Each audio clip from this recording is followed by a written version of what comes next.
شوحها ما تطلبهاش اي فكرة، شوفها ببلاش كل يوم في جديد من شوحها ما تطلبهاش ده اكيد. السلام عليكم. السلام عليكم. شامي كان جايب حته اللحمه ديت وناوي يعمل سكالوب تقريبا او يعمل حاجه زي كده. المهم ان انا مش هسيبه يتهنى عليها واخليه يعمل لنا. استنى، انا جايب حته صغيره يا دوبك تكفيني، روح انت جايب مصطفى وجاي. لا ما انا معيش مصطفى بس. امال ايه؟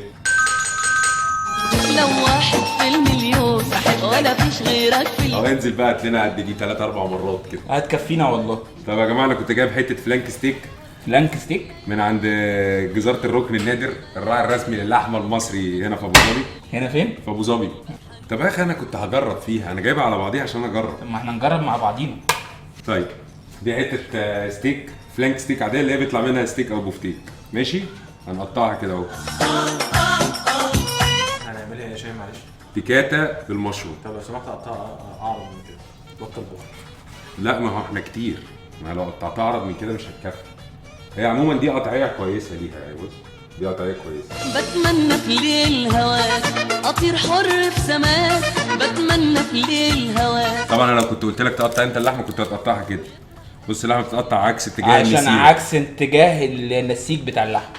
النسيج مش النسيره. طبعا انتوا ممكن من عند الجزار على طول نفسه تقولوا له تقطيعه البيكاتا تتقطع كده الرفع ده، وفي نفس الوقت ايه ما تدقش. دلوقتي بعد ما قطعت اللحمه هتبلها تتبيلتها سهله وسريعه. ملح، اصغر طول فلفل اسود، مشغول وانت وجوز الطيب، العيون وشويه قرفه. خلي بس هو الاصول بتاعتها ملح وفلفل بس يعني يا جماعه، اللي عايز يحط بقيه الحاجات دي يحطها، اللي مش عايز براحته. وهنروح حاطين عليها معلقه دقيق. سحراني ليل ونهار. بصوا يا جماعه احنا كده لابسين النهارده شورت اصفر بيعبر عن شياكتي. هنبدا بقى دلوقتي اول مرحله ان احنا نسوي اللحمه.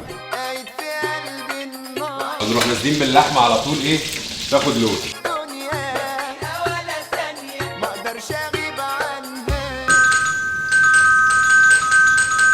انت جايب حد تاني؟ مفاجاه بقى. ما عيني تشوف عينيها في حد تاني جاي؟ عليها من غير ما عيني تشوف. طبعا يا جدعان انتوا عارفين ان انا في كل الشغل بتاعنا بنشتغل بالمشروم الفريش، بس انا بصراحه في البيكاتا بالذات بحب المشروم اللي هو المعلب. طبعا دي عشان لحمه صغيره فبتستوي يعني على طول.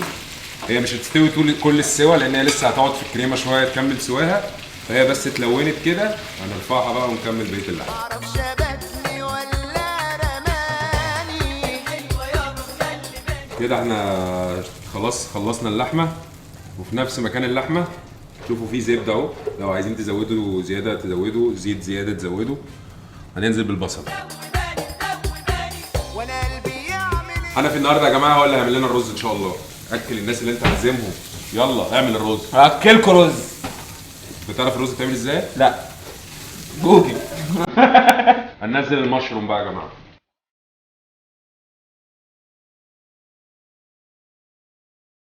وهنديها سلي ميه، او لو في شوربه لحمه هتبقى الطف كتير. كده كده احنا كنا حاطين سنه الدقيق على اللحمه، المفروض ان احنا ما نحطش دقيق تاني، هي هتتقل لوحدها، بس بما ان الجرمق ده كله فانا هحط دي عشان تتقل، عشان لما حد ياكل تلكمه ونخلص على طول. طبعا ممكن لو عندكم لبن ممكن تحطوا لبن اللي هو حليب، يعني لبن حليب، تحط لبن حليب مع شويه الدقيق دول هيدي نفس الاكشن، بس انا بحب طعم الكريمه فهنحط كريمه. هي محتاجه سنه حموضه كده، فاحنا هنحط لها دلوقتي سوار كريم اللي هي اللي قلنا بالعربي الملفت كانت ايه؟ قشطه رائبه. نحط الليمون زي ما هو بيشوي كده في قلب وهنحط ايه معلقه مستردة كبيره. وشايفين بقى ايه العصاره اللحمه دي هي اللي هتغمق بقى.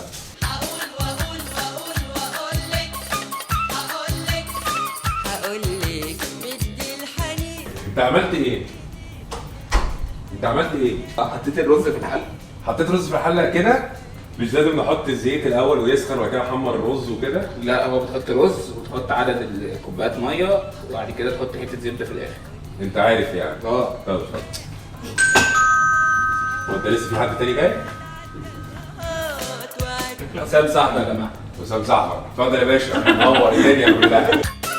هي النار هاديه بقى، هنسيبها كده ايه ربع ساعه كده تلت ساعه ونشوفها. هو انت مولع على الرز في الحله؟ لا بسخن بس تسخن ايه؟ بسخن النار